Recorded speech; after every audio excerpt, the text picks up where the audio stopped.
ಅಮ್ಮ ಸಿಟ್ಟು ಮಾಡ್ಕೊಂಡು ಬರ್ತಿದ್ದಾರೆ. ಅವ್ರಿಗೆ ಗೊತ್ತಿಲ್ಲ, ನನಗೆ ಗೊತ್ತಿಲ್ಲದೇ ವಿಡಿಯೋ ಮಾಡ್ತಿದ್ದೀನಿ. ಏನಾಯ್ತೇನೋ ನೋಡಿ. ಯಾಕಮ್ಮ ಏನಾಯ್ತಮ್ಮ ಇಷ್ಟು ಸಿಟ್ಟು ಮಾಡ್ಕೊಬತ್ತಿದ್ಯಾ? ಸಿಟ್ಟು ಮಾಡ್ಕೊಂಡೆ ಇನ್ನೇನು ಮಾಡಲಿ. ಅಯ್ಯೋ, ನಾನು ವರಮಹಾಲಕ್ಷ್ಮಿ ಚೀಟಿ ಹಾಕಿದ್ನಲ್ಲ, ಅಲ್ಲಿ ದುಡ್ಡು ತಗೊಂಬರಕ್ಕೆ ಅಂತ ಹೋಗಿದ್ದೆ. ವರಮಹಾಲಕ್ಷ್ಮಿ ಇವತ್ತು ಲಾಸ್ಟ್ ಎಲ್ಲ ದುಡ್ಡು ಕಟ್ಟಿ ದುಡ್ಡು ಹೊಡಿತೀವಿ ಅಂತ ಕೇಳಿದ. ದುಡ್ಡು ತಗೊಂಬರಕ್ಕೆ ಹೋಗಿದ್ದೀನಿ. ಆ ಬೇವಸಿಗಳು ಎಲ್ಲ ಖರ್ಚು ಮಾಡ್ಕೊಂಬಿಟ್ಟವೇನೋ, ಕಟ್ಟಿಲ್ಲೋ ಏನೋ, ದುಡ್ಡಿಲ್ಲ, ಹಂಗಿಲ್ಲ ಹಿಂಗಿಲ್ಲ ಅಂತ ಹೇಳ್ತಾರೆ. ನಾನು ವರಮಹಾಲಕ್ಷ್ಮಿ ಹಬ್ಬಕ್ಕೆ ಏನು ಮಾಡಲಿ, ದುಡ್ಡು ಬೇಡವ ನನಗೆ. ಅದಕ್ಕೆ ಅವ್ರ ಕೈ ಜಗಳ ಮಾಡ್ಕೊಂಡು ಬಂದೀನಿ. ನಾಳೆ ಸಂಜೆ ಹೊತ್ತಿಗೆ ಕೊಡ್ತೀವಿ, ಹಂಗೆ ಹಿಂಗೆ ಅಂತಾರೆ. ನಂದು ಏನು ಪ್ರಾಬ್ಲಮ್ ಆಗುತ್ತಿಲ್ಲ, ನನ್ನ ಹಣೆ ಬರೋನೇ ಚೆನ್ನಾಗಿಲ್ಲ ಅನ್ಸುತ್ತೆ. ಅಲ್ಲಿ ದುಡ್ಡು ಕೊಟ್ಟರೆ ನೆನೆ ಅವಳು ಯಾರೋ ಕೊಡಲಿಲ್ಲ. ಈಗ ನೋಡಿ ವರಮಹಾಲಕ್ಷ್ಮಿದು ಹಬ್ಬಕ್ಕೋಸ್ಕರ ದುಡ್ಡು ಹಾಕಿದ್ದೆ ಚೀಟಿನ. 1,000 ರೂಪಾಯಿ ಕಟ್ಟೋದು. 62 ಜನ ಸೇರ್ಕೊಂಡಿದ್ದು ಎಲ್ಲರಿಗೂ 17,000 ರೂಪಾಯಿ ಬರಬೇಕಿತ್ತು. ಕೊಡ್ತೀವಿ ಅಂತ ಹೇಳ್ತಾರೆ, ಕೊಡ್ತಾಯಿಲ್ಲ. ನಾನು ಹಬ್ಬಕ್ಕೆ ಅಂತಲೇ ಹಾಕಿದ್ದೀವಿ. ಇದು ಏನು ಹಣೆ ಬರೋ. ಒಂದು ಕಡೆ ಹಾಕಿದ್ದೆ, ಅಲ್ಲಿ ಕರೆಕ್ಟಾಗಿ ದುಡ್ಡು ಬಂತು, ಅವ್ರು ಕೊಟ್ಟರು ನನಗೆ. ಈ ಬೇವಸ್ಥೆ ಹತ್ರ ಅವಳ ಹತ್ರ ಹಾಕಿನಿ, ಅವಳು ಹೆಸ್ರು ಹೇಳೋಕ್ಕಾಗಲ್ಲ. ಅವಳ ಹತ್ರ ಹಾಕೀನಿ, ಹೆಸ್ರು ಹೇಳಿ ಏನು ಪ್ರಯೋಜನ?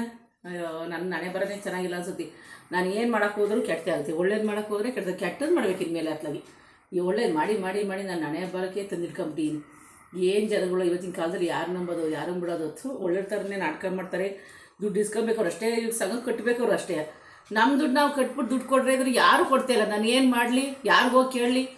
ಇನ್ನು ಯಾವತ್ತೂ ಚೀಟಿ ಹಾಕಲ್ಲ ಕಣವ. ಇನ್ನು ಯಾವ ಚೀಟಿನೂ ಬೇಡ, ಏನೂ ಬೇಡ. ಅಯ್ಯೋ, ನನಗಂತೂ ತಲೆ ಕೆಟ್ಟೋಗಿ. ನಾಳೆ ಹಬ್ಬಕ್ಕೆ ಏನು ಮಾಡೋದೋ ಗೊತ್ತಾಗ್ತಿಲ್ಲ. ಅಯ್ಯೋ, ಯಾವ ಥರ ಸಾಲ ಕೇಳೋದಂದ್ರೆ ನಂಗೆ ಯಾರು ಕೊಡ್ತಾರೆ ಸಾಲ? ಯಾರೂ ಕೊಡೋಲ್ಲ. ನಾನು ಎಲ್ಲರೂ ಕೊಡ್ತೀನಿ, ನನಗೆ ಯಾರು ಕೊಡ್ತಾರೆ? ಯಾರು ಕೊಡೋಲ್ಲ. ಏನು ಮಾಡೋದು? ಲಕ್ಷ್ಮಿಗೆ ಕೇಳ್ಕೊಳ್ಳೋದು. ಇರೋದ ಸಿಂಪಲಾಗಿ ಮಾಡ್ತೀನಿ ಕಣವ, ನೀನೇ ಎಲ್ಲ ನೋಡ್ಕೆ ಆತ್ಲಾಗೆ ಅಂತ. ನಮಗೂ ಎಲ್ಲರ ಕೈಲಿ ಜಗಳ ನನಗೆ ತಪ್ಪಿ ಜಾರ ಹೋಯ್ತಲ್ಲ. ಏನು ಜಗಳಾಡೋದು? ಅಯ್ಯೋ, ತಲೆನೋವು ಬರ್ಸ್ಬೇಕು. ಮೊದಲೇ BP ಶುಗರ್ ಬಂದೈತೆ, ಇನ್ನೇನೇನು ಬರಬೇಕು ಎಲ್ಲ ಬರುತ್ತೆ. ಏನು ಮಾಡೋದು ಇವತ್ತಿನ ಕಾಲದಲ್ಲಿ? ಜನ ಯಾರನ್ನು ನಂಬೋದು, ಯಾರನ್ನು ಬಿಡೋದು? ಆದರೂ ಹೆಂಗಸ್ರುಗಳು ಸವಾಸೇ ಮಾಡಬಾರ್ದು. ನನ್ನ ಗಂಡು ಕರೆಕ್ಟಾಗಿ ಹೇಳೋದು. ನಾನು ಅವಾಗ ಬೈತಿದ್ದಾವೆ ಹೀಗೆ. ಅಯ್ಯೋ, ಹೆಂಗಸ್ರ ಹತ್ರ ಸೇರಕ್ಕೆ ಬಿಡಲ್ಲ, ಹೆಂಗಸ್ರ ಹತ್ರ ಎಲ್ಲೂ ಹೋಗಿ ಬಿಡಲ್ಲ, ಯಾಕೆ ಹಿಂಗೆ ಆಡ್ತಿರ್ರಿ ಅಂತಿದ್ದೆ. ಅವಾಗ ಅವ್ರು ಹೇಳೋರು, ಅಯ್ಯೋ ನಿಂಗೆ ಗೊತ್ತಿಲ್ಲ ಕಣೇ, ಹೆಂಗಸ್ರುಗಳು ಎಂಥ ಖತರ್ನಾಕ್ಗಳಿರ್ತಾರೆ. ನೀನು ಮನೇಲಿ ಅಡುಗೆ ಮಾಡ್ಕೊಂಡು ಆರಾಮಾಗಿರವ, ನಾನು ತಂದಾಕಿ ತಿನ್ಕೊಂಡಿರು, ಆರಾಮಾಗಿ ಮಕ್ಳು ಸಾಕಿಡಿದ್ರು. ಇವಾಗ ಅವೆಲ್ಲ ನೆನಪತ್ತೈತೆ. ಮೊದಲು ನಂಗೆ ಅಡುಗೆ ಜಗಳಕ್ಕೆ ಹೋಗಿದ್ದೆ, ನನ್ನ ಗಂಡ ಯಾಕೆ ಹಿಂಗೆ ಆಡ್ತಾನೆ ಅಂತ. ಅವರಿಗೆ ಅನುಭವ ಆಯ್ತಲ್ಲ, ಅವ್ರ ಅಮ್ಮದಿರೆಲ್ಲ ನೋಡಿದ್ರಲ್ವ, ಅನುಭವ ಆಯ್ತು. ನಾನು ಹೇಳಿದರು.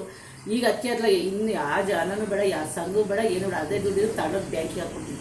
ಯಾವ ಜನ ಸವಾಸೇ ಬೇಡ ಅಂತಲಾಗಿ ಅಲ್ವಾ? ಹೌದು. ನೀನು ಯಾಕೆ ಕೊಡೋಕೆ ಹೋಗ್ತೀಯ? ಸುಮ್ಮನೆ ಒದ್ದಾಡಬೇಕು.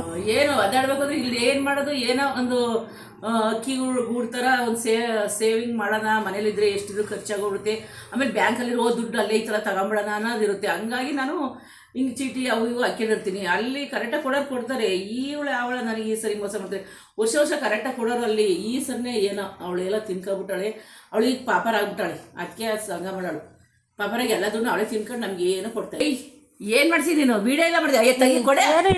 ಏನೋ ವಿಡಿಯೋ ಮಾಡ್ತೀಯ? ಅದು ಬೇರೆ ಜನ ಎಲ್ಲ ಗೊತ್ತಾಗ್ಲಿ ಅಂತ. ಕೊಡೆ ಆಪಡ ಅದ್ಲಾಗೆ. ಅಯ್ಯೋ ಆಪ್